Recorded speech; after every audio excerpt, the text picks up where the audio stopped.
Good afternoon, welcome to Blaise Cooks. I'm Blaise, your host.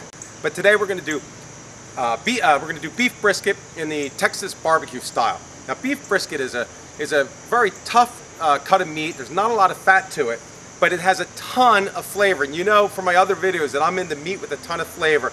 But these types of cuts, and there's several others from a steer that are tough. But if you cook them slow and you marinate them well or season them well, they're just amazing. They have lots of flavor. Now, as you can see, a beef brisket is very large, and this isn't even the whole brisket. Brisket can be up to 8, 9, 10, 11 pounds. This is an all-natural beef brisket. It comes from a steer, no antibiotics, no hormones, it's grass-fed, etc. It's a great piece of meat. It's got a little fat on it, and I've already scored it. You can see the score lines, crosshatch, cutting through the fat a little into the meat. And what I'm going to do is I'm going to get this sugar and salt mixture with some black pepper. There's 2 tablespoons of sugar and 3 tablespoons of coarse kosher salt. And this is of course going to flavor it, but the sugar is going to create that wonderful crust that you get on the beef brisket. And that's why it's so important. Basically it caramelizes on top of it. And I'm going to rub about 2/3 of this mixture onto the top of this beef brisket. I'll make sure it gets into the cross hatches, and I'm going to rub it on the bottom side too.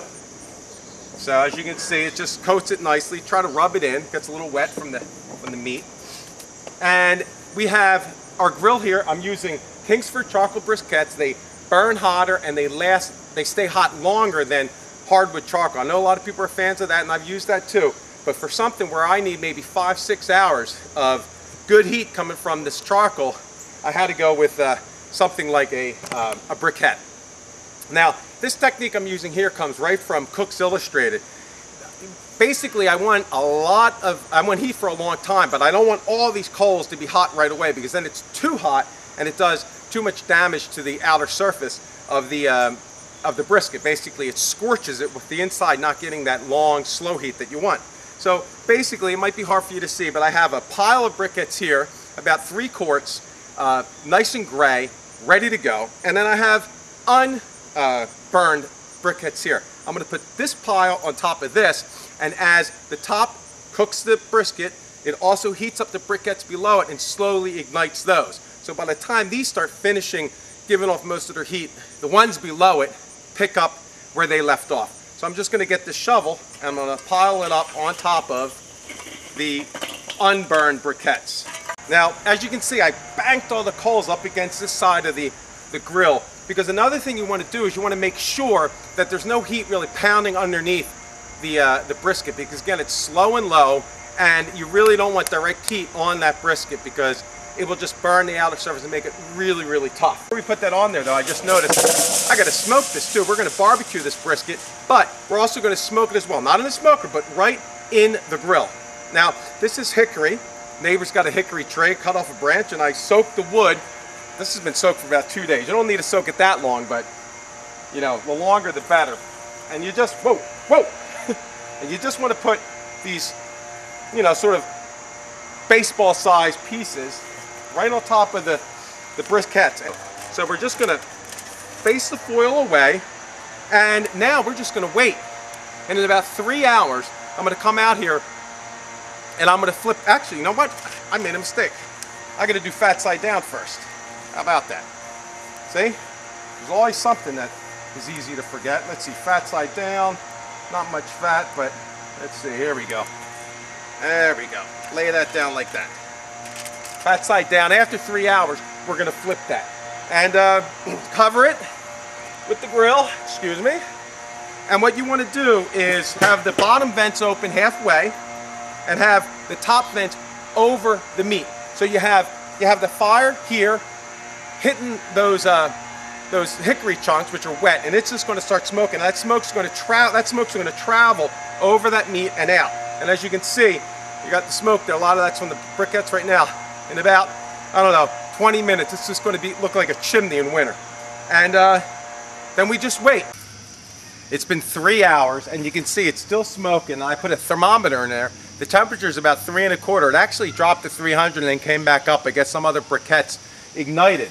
So what we're gonna do now is we're gonna flip it and rotate it so that the part that was closest to the fire is away from it now. And another thing I didn't mention, I slipped in this can of water, about 12 ounces of water, to keep it, the whole chamber, nice and moist.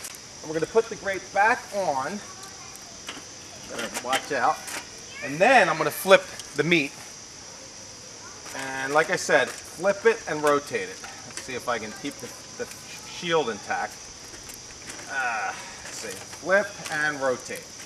And again, we're going to put the lid on like that with the vent over the meat so the smoke goes over it, and we're going to finish it. Well, it's been a little under 5 hours, and I've taken the temperature of this beautiful brisket here, as you can see, nice and caramelized. The brisket's ready when the internal temperature measures around 195 degrees. You definitely want an instant read thermometer to do this, and of course, if it gets a little hotter than that, it will be a little bit drier inside. But fortunately, this measured just about 195, and this was the top part after I flipped it. It didn't get quite as caramelized as I would have liked, but it's still nice and brown. But as you can see on the other side, this is more like it for a brisket. I don't know if you can get a good view of that. It's not quite black, but a really dark brown, and it just came off the hot grill. And before you even cut into it, and this goes for just about any beef that you roast or grill, you want to tin it and let it sit there for about 30 minutes. And one of the telltale signs of a good smoking is, hold on a second there, there we go, is this pink ring that you'll see here. If you can see that pink ring all along the rim of the brisket, then you know you have a good smoking. And just fold that baby up, and then we have to, of course, taste test it. I'm going to go right down here, tear it apart. It is very tender. It's got a good smoky flavor. I mean, this is a lot of meat. You can serve this for a dinner or two. But what I really like doing with this, with my remaining 3 pounds of brisket, is I slice it thin, and I fill a burrito with it. Cheese, beans, little salsa.